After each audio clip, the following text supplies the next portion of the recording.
So this gift is really cool, okay? I've been getting a lot of astral traveling energy. Scrying comes to mind. We also down here have retrocognition. So the star system Arcturus is known for being leaders and for planners and doers, okay? So literally there's something that I don't know if I would call it prophetic, because if you're a person of God but you also have like star system connections or upgrades or whatever you want to call it, you're kind of doing something universal, right? So it's a little bit more than just prophetic, but it has something to do with like planning for the future, right? Because if we're trying to bring in like a new whatever, like a new anything as a society, right?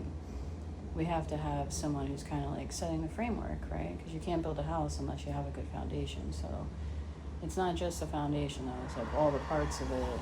This person has to do with this new gift is going to have the ability. And I say has to do, but they are going to be responsible with it. Otherwise, they wouldn't receive it. And if they're not responsible with it, they will not remain with that gift. So that's kind of how that works, right? Because this is something that society needs, so that person needs to be responsible enough to do what society needs them to do with it, right? Now, I'm just getting the impression that people who are going to hear what I just said are going to think, oh, somebody has intrusive thoughts. No, it's not intrusive thoughts, okay? It's spirit will tell you what needs to be done, and you will either obey according to your vows, your promises, your alignment, whatever, or you won't. But you will not remain in alignment with something that is of God that you are not doing the right thing with. That's what I'm trying to explain. And I know that people see people that are very gifted do bad things, but that is the old energy leaving, and we're on the cusp of a new energy coming in.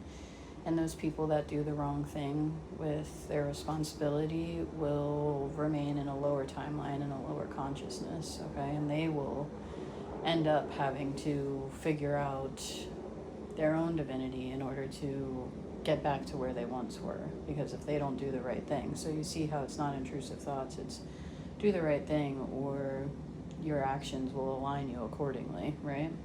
And that's kind of the part where intrusive thoughts, if something is telling you over and over again to do it and it's not about keeping you safe, then that is probably a lower consciousness being. So get that out of your head, you know?